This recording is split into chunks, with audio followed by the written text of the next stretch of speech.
Resident Evil is known as one of the leading figures in the horror genre for gaming. It popularized a style of gaming called survival horror in 1996.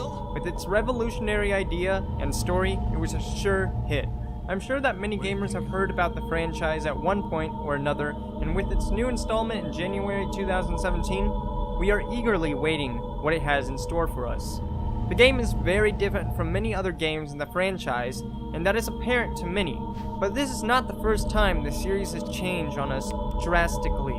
Resident Evil has gone through many changes since its first release back in 1996. But why? Why has it changed so drastically from its source material? Well, in my opinion, the game has gone through a sort of identity crisis. In short, a period of uncertainty and confusion in which a person's sense of identity becomes insecure, typically due to a change in their expected aims or role. So let me take you on a small adventure to explain my meaning.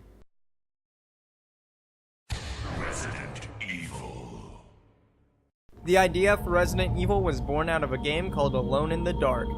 And basically survival horror exists thanks to this game. Everything from Resident Evil 1 took from this. The premise was that you were a person in a mansion with monsters. You had to deal with the monsters by thinking carefully and dealing with weird camera angles. Resident Evil took this idea and expanded upon it. They remade an idea and it worked marvelously. Later in 1998, Silent Hill and Resident Evil 2 were released, depicting different takes on the survival horror genre, and it showed how well the medium worked. Resident Evil and Silent Hill went on to create a great series of games spanning many different titles.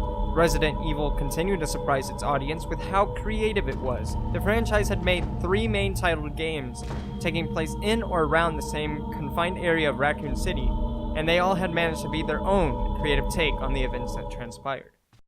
In the year 2000, Resident Evil released a new game following up on the storyline of Claire and Chris Redfield. It was considered to be the creators' true Resident Evil 3, but they deemed Resident Evil Nemesis the official third game to correlate with release dates. The games were being worked on at the same time, and so it was considered best if they were different. Code Veronica X had a different style unfamiliar to the Resident Evil franchise. This was the first game with all of its 3D objects being rendered in real time. Secondly, this was an experiment game with its camera angles. The camera followed the character, but also had some regular camera angles to mix it up when needed. It was not a direct third-person camera, but it was different. Otherwise, its core elements for gameplay stayed the same as the first 3 games. Resident Evil 4. The 4th entry to the series was introduced in 2005. And this is where everything changed. Shinji Mikami was the lead designer of Resident Evil 4, as he had been the designer for the last 3 games and multiple spin-offs. Resident Evil 4 was a new take on the series with all new looks, gameplay, and story. The game took on an actual third-person camera in order to get rid of the wonky camera angles. They got rid of the zombies, and the setting took place in the UK. To some, it wasn't Resident Evil. Shinji stated that he wanted to make Resident Evil 4 more action-oriented due to the remake of the original not doing too well, in order to appeal to a larger audience, and that's exactly what it did. Resident Evil was the first game to come out of Shinji's exclusive deal with Nintendo that worked well. It sold over 1.2 million copies within a year and won many Game of the Year awards. The game is considered a masterpiece and has been remastered for many platforms, showing how much people love it. To Shinji, he made a good balance of horror and action, but in the end, it was clear that the franchise would be changed forever. Later next year in 2006, Shinji left Capcom in pursuit of other things and went on to later create games such as The Evil Within. This left Capcom with the burden that was Resident Evil. People demanded more due to the large success of 4. 4 had brought in many new fans to the series, and for fair reasoning. Capcom had to make a 5th game. Due to the success of Resident Evil's new style of gameplay and its new fans, Capcom tried to recreate what they thought the people liked about the game, while trying to stay true to its horror roots. They made it more action-oriented, and incorporated this storyline with Wesker vs. Chris, something we had not seen since Code Veronica X.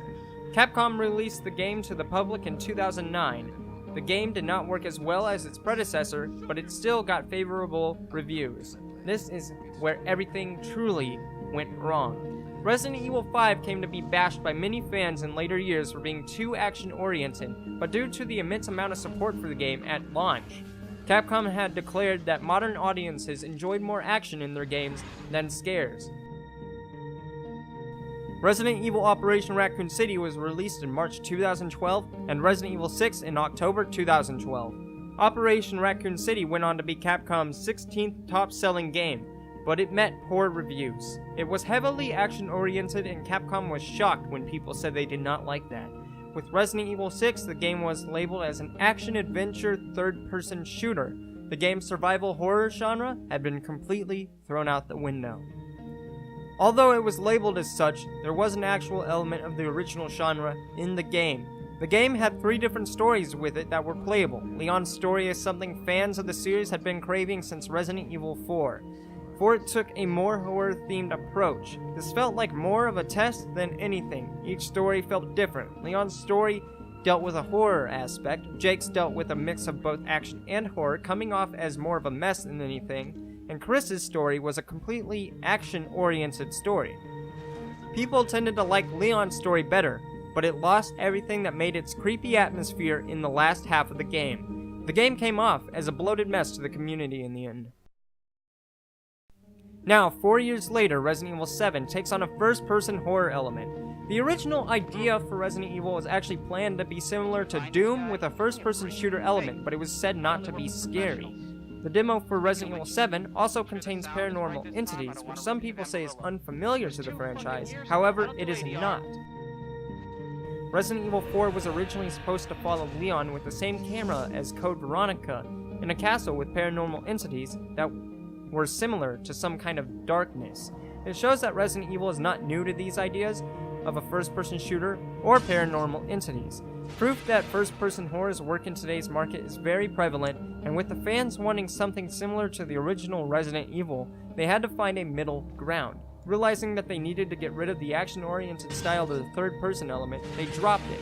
However, camera angles are not popular with modern audiences, and they still needed to appeal to such an audience. The best idea was to make a first-person horror element that works so well with the gaming industry today.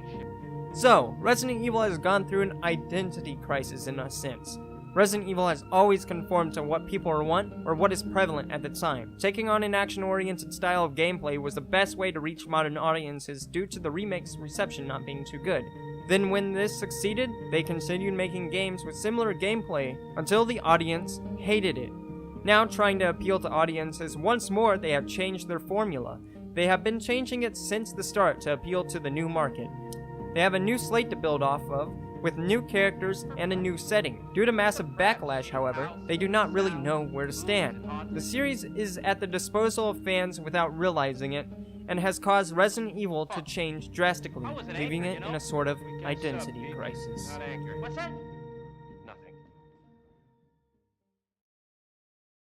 Hello everyone, thank you guys so much for watching. If you guys like this video, click that like button gently. If you did not like this video, leave a comment telling me how I could do better. I really did want to do something more than what I just usually do. I wanted to change up the formula a bit and do something like my revisiting series, but a more informational video. I hope this came off well for you guys. I hope you guys enjoyed it. I've always been a big fan of Resident Evil, and there's no hate toward it. What they've done with the series is fantastic, and although they haven't been getting the success they well deserve, they're trying to make it better for each fan with every installment. I hope you guys can see something out of this. I hope this wasn't just a waste of my time. I spent a while trying to get a good essay kind of down. I got 4 pages out of that. I hope you guys enjoyed it. Stay awesome, and I will see you in the next one. Goodbye.